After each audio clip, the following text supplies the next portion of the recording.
Dr. Seward's diary continued. It was just a quarter before 12 o'clock when we got into the churchyard over the low wall. The night was dark, with occasional gleams of moonlight between the rents of the heavy clouds that scudded across the sky. We all kept somehow close together, with Van Helsing slightly in front as he led the way. When we had come close to the tomb, I looked well at Arthur, for I feared that the proximity to a place laden with so sorrowful a memory would upset him, but he bore himself well. I took it that the very mystery of the proceeding was in some way a counteractant to his grief. Oh, thank you, Thick Scraps. I'm blind as a bat. Not really that bad, but it's pretty bad. The professor unlocked the door, and seeing a natural hesitation amongst us for various reasons, solved the difficulty by entering first himself. The rest of us followed, and he closed the door. He then lit a dark lantern and pointed to the coffin. Arthur stepped forward hesitatingly. Van Helsing said to me, "You were with me here yesterday. Was the body of Miss Lucy in that coffin?" It was. The professor turned to the rest, saying, "You hear, and yet there is one who does not believe with me." He took his screwdriver and again took off the lid of the coffin. Arthur looked on, very pale but silent. When the lid was removed, he stepped forward.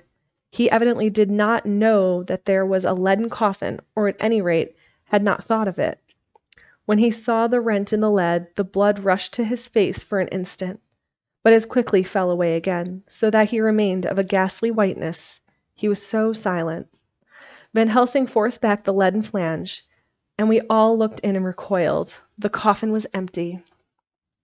For several minutes no one spoke a word. The silence was broken by Quincy Morris. "Professor, I answered for you. Your word is all I want. I wouldn't ask such a thing ordinarily. I wouldn't so dishonor you as to imply a doubt. But this is a mystery that goes beyond any honor or dishonor. Is this your doing?" "I swear to you all that I hold sacred, that I have not removed nor touched her. What happened was this. 2 nights ago my friend Seward and I came here, with good purpose, believe me. I opened that coffin, which was then sealed up, and we found it as now empty. We then waited and saw something white come through the trees. The next day we came here in daytime, and she lay there. Did she not, friend John?" "Yes." "That night we were just in time. One more small child was missing, and we find it, thank God, unharmed amongst the graves. Yesterday I came here before sundown, for at sundown the undead can move. I waited here all the night till the sun rose, but I saw nothing. It was most probable that it was because I had laid over the clamps of those doors garlic, which the undead cannot bear, and other things which they shun. Last night there was no exodus, so tonight, before the sundown, I took away my garlic and other things. And so it is we find this coffin empty. But bear with me. So far there is much that is strange. Wait you with me outside, unseen and unheard, and things much stranger are yet to be so." Here he shut the dark slide of his lantern. "Now to the outside." He opened the door, and we filed out, he coming last and locking the door behind him. Oh, but it seemed fresh and pure in the night air after the terror of that vault. How sweet it was to see the clouds race by, and the passing gleams of the moonlight between the scudding clouds crossing and passing, like the gladness and sorrow of a man's life. How sweet it was to breathe the fresh air that had no taint of death and decay. How humanizing to see the red lighting of the sky beyond the hill, and to hear far away the muffled roar that marks the life of a great city. Each in his own way was solemn and overcome. Arthur was silent, and I could see, striving to grasp the purpose and the inner meaning of the mystery. I was myself tolerably patient and half inclined again to throw aside doubt and to accept Van Helsing's conclusions. Quincy Morris was phlegmatic in the way of a man who accepts all things and accepts them in the spirit of cool bravery, with hazard of all he has to stake. Not being able to smoke, he cut himself a good-sized plug of tobacco and began to chew. As to Van Helsing, he was employed in a definite way. First, he took from his bag a mass of what looked like thin wafer-like biscuits, which was carefully rolled up in a white napkin. Next he took out a double handful of some whitish stuff, like dough or putty. He crumbled the wafers up fine and worked it into the mass between his hands. Then he took and rolling it into thin strips, began to lay them into the crevices between the door and its setting in the tomb. I was somewhat puzzled by this, and being close, asked him what it was that he was doing. Arthur and Quincy drew near also, as they too were curious. He answered, I am closing the tomb, so that the undead may not enter. And is that stuff you have put there going to do it? Asked Quincy. Great Scott, is this a game? It is. What is that which you are using? This time the question was by Arthur. Van Helsing reverently lifted his hat as he answered, The host. I brought it from Amsterdam. I have an indulgence. It was an answer that appalled the most skeptical of us, and we felt individually that in the presence of such earnest purpose as the professor's, a purpose which could thus use to him the most sacred of things, it was impossible to distrust. In respectful silence we took the places assigned to us close around the tomb, but hidden from the sight of anyone approaching. I pitied the others, especially Arthur. I had kept myself apprenticed by my former visits to this watching horror, and yet I, who had up to an hour ago repudiated the proofs, felt my heart sink within me. Never did tombs look so ghastly white, never did cypress or yew or juniper so seem the embodiment of funeral gloom. Never did tree or grass wave or rustle so ominously. Never did bough creak so mysteriously, and never did the faraway howling of dogs send such a woeful presage through the night. There was a long spell of silence, a big, aching void, and then, from the professor, a keen "Sst." He pointed, and far down the avenue of yews we saw a white figure advance, a dim, white figure which held something dark at its breast. The figure stopped, and at the moment a ray of moonlight fell between the masses of driving clouds, and showed in startling prominence a dark-haired woman, dressed in the cerements of the grave. We could not see the face, for it was bent down over what we saw to be a fair-haired child. There was a pause and a sharp little cry, such as a child gives in sleep, or a dog as it lies before a fire and dreams. We were starting forward, but the professor's warning hand, seen by us as he stood behind a yew tree, kept us back. And then, as we looked, the white figure moved forwards again. It was now near enough for us to see clearly, and the moonlight still held. My own heart grew cold as ice, and I could hear the gasp of Arthur as we recognized the features of Lucy Westenra. Lucy Westenra, but yet how changed! The sweetness was turned to adamantine, heartless cruelty, and the purity of voluptuous wantonness. Van Helsing stepped out, and obedient to his gesture, we all advanced too. The four of us ranged in a line before the door of the tomb. Van Helsing held his lantern and drew the slide. By the concentrated light that fell on Lucy's face, we could see that the lips were crimson with fresh blood, and that the stream had trickled over her chin and stained the purity of her lawn death robe. We shuddered with horror. I could see by the tremulous light that even Van Helsing's iron nerve had failed. Arthur was next to me, and if I had not seized his arm and held him up, he would have fallen. When Lucy, I call the thing that was before us Lucy because it bore her shape, saw us, she drew back with an angry snarl, such as a cat gives when taken unawares. Then her eyes ranged over us. Lucy's eyes in form and color, but Lucy's eyes unclean and full of hellfire instead of the pure, gentle orbs we knew. At that moment the remnant of my love passed into hate and loathing. Had she taken to be killed, I would have done it with savage delight. As she looked, her eyes blazed with unholy light, and the face became wreathed with a voluptuous smile. Oh God, how it made me shudder to see it! With a careless motion she flung to the ground, callous as a devil, the child that, up to now, she had clutched strenuously to her breast, growling over it as a dog growls over a bone. The child gave a sharp cry and lay there moaning. There was a cold-bloodedness in the act which wrung a groan from Arthur, and when she advanced to him with outstretched arms and a wanton smile, he fell back and hid his face in his hands. She still advanced, however, with a languorous, voluptuous grace, and said, "Come to me, Arthur. Leave these others and come to me. My arms are hungry for you. Come, and we can rest together. Come, my husband, come." There was something diabolically sweet in her tones, something of the tingling of glass when struck, which rang through the brain even to us who heard the words addressed to another. As for Arthur, he seemed under a spell. Moving his hands from his face, he opened wide his arms. She was leaping for them when Van Helsing sprang forward and held between them his little golden crucifix. She recoiled from it, and, with a sudden, distorted face full of rage, dashed past him as if to enter the tomb. When within a foot or two of the door, however, she stopped as if arrested by some irresistible force. Then she turned, and her face was shown in the clear burst of moonlight, and by the lamp, which had now no quiver from Van Helsing's iron nerves. Never did I see such baffled malice on a face, and never, I trust, shall such ever be seen again by mortal eyes.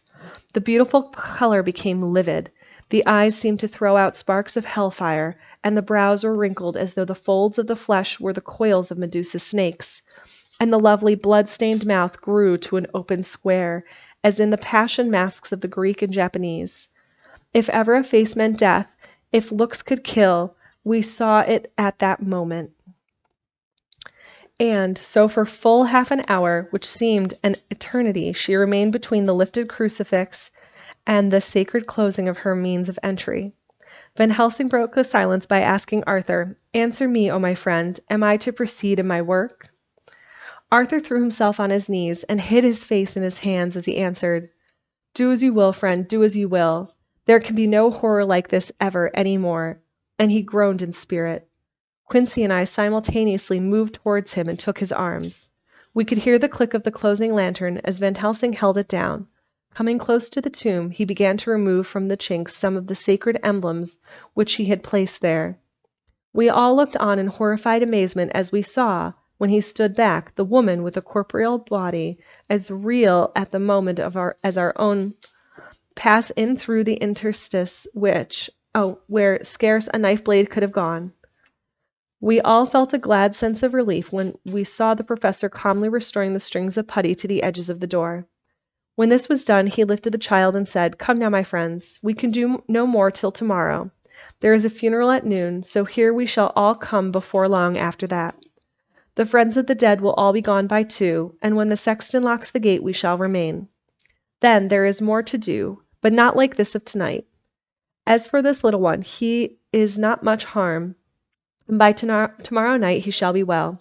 We shall leave him where the police will find him, as on the other night, and then to come." "Come, close to Arthur," he said. "My friend Arthur, you have had sore trial, but after, when you will look back, you will see now it was necessary. You are now in the bitter waters, my child. By this time tomorrow you will, please God, have passed them, and have drunk of the sweet waters. Do not mourn overmuch. Till then I shall not ask you to forgive me." Arthur and Quincy came home with me, and we tried to cheer each other on the way. We had left the child in safety and were tired, so we all slept with more or less reality of sleep. 29th of September, night. A little before 12 o'clock, we 3, Arthur, Quincy, Morris, and myself, called for the professor. It was odd to notice that by common consent we had all put on black clothes, of course. Arthur wore black, for he was in deep mourning, but the rest of us wore it by instinct. We got to the churchyard by 1:30 and strolled about, keeping out of official observations, so that when the gravediggers had completed their task and the sexton, under the belief that everyone had gone, had locked the gate, we had the place all to ourselves. Van Helsing, instead of his little black bag, had with him a long leather one, something like a cricketing bag. It was manifestly of fair weight. When we were alone and had heard the last of the footsteps die out up the road, we silently, and as if by ordered intention, followed the professor to the tomb. He unlocked the door and we entered, closing in behind us. Then he took from his bag the lantern, which he lit, and also 2 wax candles, which, when lighted, he stuck by melting their own ends on other coffins, so that they might give light sufficient to work by. When he again lifted the lid off Lucy's coffin, and we all looked, Arthur, trembling like an aspen, and saw that the body lay there in all its death beauty. But there was no love in my heart, nothing but loathing for the foul thing which had taken Lucy's shape without her soul. I could see even Arthur's face grow hard as he looked. Presently he said to Van Helsing, "Is this really Lucy's body, or only a demon in her shape?" "It is her body, and yet not it. But wait a while, and you shall see her as she was and is." She seemed like a nightmare of Lucy as she lay there, the pointed teeth, the blood-stained, voluptuous mouth, which made one shudder to see. The whole carnal and unspiritual appearance seemed like a devilish mockery of Lucy's sweet purity.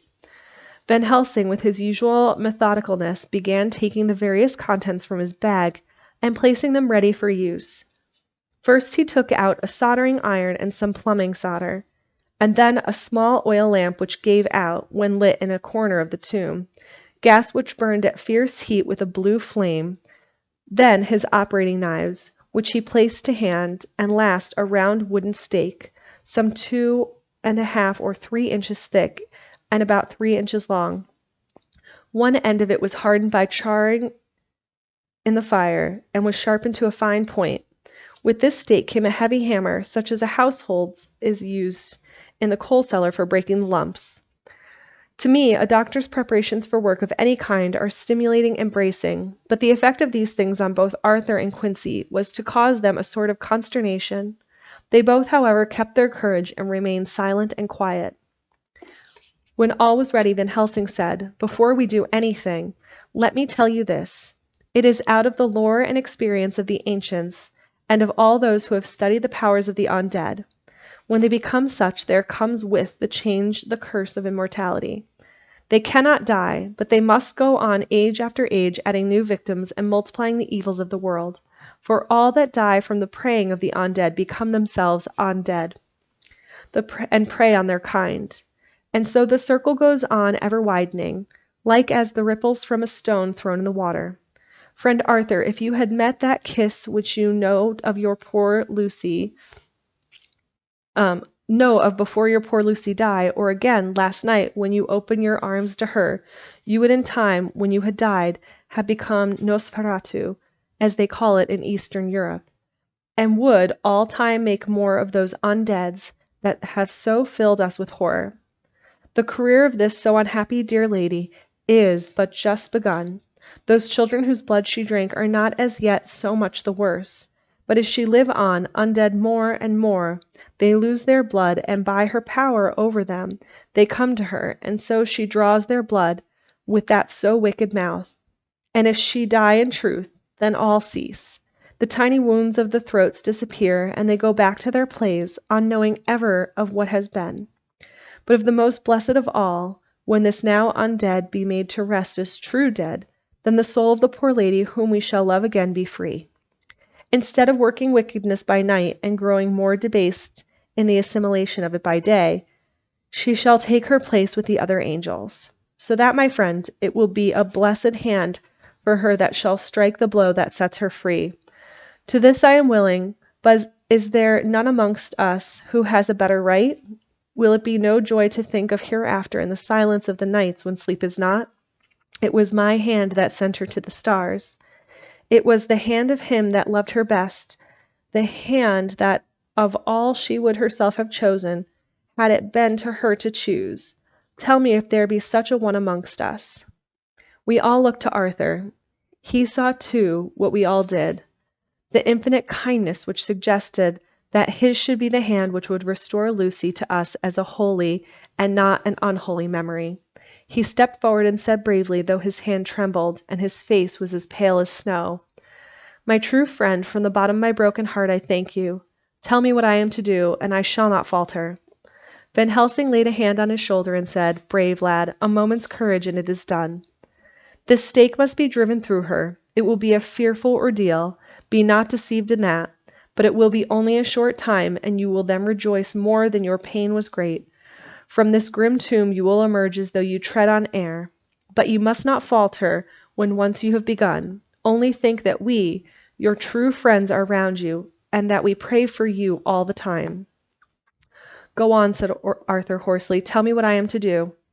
"Take this stake in your left hand, ready to place the point over the heart, and the hammer in your right. Then, when we begin our prayer for the dead, I shall read him. I have here the book, and the other shall follow. Strike in God's name, that so all may be well with the dead that we love, and that the undead pass away."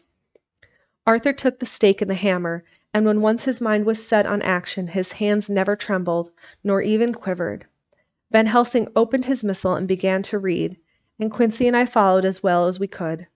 Arthur placed the point over her heart, and as I looked I could see its dint in the white flesh. Then he struck with all his might. The thing in the coffin writhed, and a hideous blood-curdling screech came from the opened red lips. The body shook and quivered and twisted in wild contortions. The sharp white teeth clamped together till the lips were cut and the mouth was smeared with a crimson foam. But Arthur never faltered.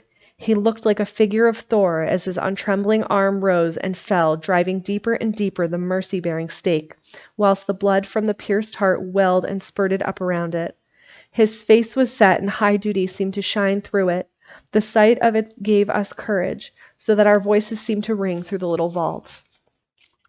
And then the writhing and quivering of the body became less, and the teeth ceased to chomp, and the face to quiver. Finally it lay still. The terrible task was over. Oh, the hammer fell from Arthur's hand. He reeled and would have fallen had we not caught him. The great drops of sweat sprang out on his forehead, and his breath came in broken gasps. It had indeed been an awful strain on him, and had he not been forced to his task by more than human considerations, he could never have gone through with it. For a few moments we were so taken up with him that we did not look towards the coffin. When we did, however, a murmur of startled surprise ran from one to the other of us. We gazed so eagerly that Arthur rose, for he had been seated on the ground, and came and looked too.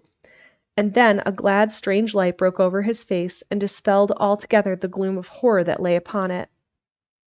There, in the coffin, lay no longer the foul thing that we had so dreaded and grown to hate, that the work of her destruction was yielded as a privilege to the one best entitled to it, but Lucy, as we had seen her in her life, with her face full of unequalled sweetness and purity. True that there were there, as we had seen them in life, the traces of care and pain and waste, but these were all dear to us now, for they marked her truth to what we knew.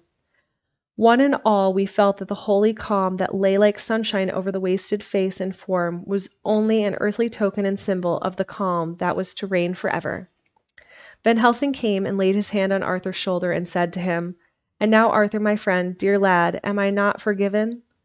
The reaction of the terrible strain came as he took the old man's hands in his, and raised to his lips, pressed it, and said, "Forgiven, God bless you, that you have given my dear one her soul again, and me peace." He put his hands on the professor's shoulders, and lay his head on his breast, cried for a while silently, whilst we all stood unmoving. When he raised his head, Van Helsing said to him, "And now, my child, you may kiss her. Kiss her dead lips if you will, as she would have you do. It is for her to choose. For she is not a grinning devil now, not any more a foul thing for all eternity. No longer she is the devil's undead. She is God's true dead, whose soul is with him." Arthur bent and kissed her, and then we sent him and Quincy out of the tomb. The professor and I sawed the top of the stake, leaving the point of it in the body. Then we cut off the head and filled the mouth with garlic. We soldered up the leaden coffin, screwed on the coffin lid, and gathered up our belongings. When the professor locked the door, he gave the key to Arthur. Outside, the air was sweet, the sun shone, and the birds sang, and it seemed as if all nature were tuned to a different pitch. There was gladness and mirth and peace everywhere, for we were at rest ourselves on one account, and we were glad, though it was with a tempered joy. Before we moved away, Van Helsing said, "Now, my friends, one step of our work is done, one the most harrowing to ourselves. But there remains a great task, to find out the author of all this sorrow and to stamp him out. I have clues which we can follow, but it is a long task and a difficult one, and there is danger in it and pain. Shall you not all help me? We have learned to believe, all of us, is it not so? And since so, do we not see our duty? Yes, and do we not promise to go on to the bitter end?" Each in turn we took his hand, and the promise was made. Then said the professor as we moved off, "2 nights hence you shall meet with me and dine together at 7 o'clock with friend John. I shall entreat 2 others, 2 that you know not as yet, and I shall be ready to all our work and our plans unfold. Friend John, you come with me home, for I have much to consult about, and you can help me. Tonight I leave for Amsterdam, but shall return tomorrow night, and then begins our great quest. But first I shall have much to say, so that you may know what is to do and to dread. Then our promise shall be made to each other anew, for there is a terrible task before us, and once our feet are on the plowshare, we must not draw back.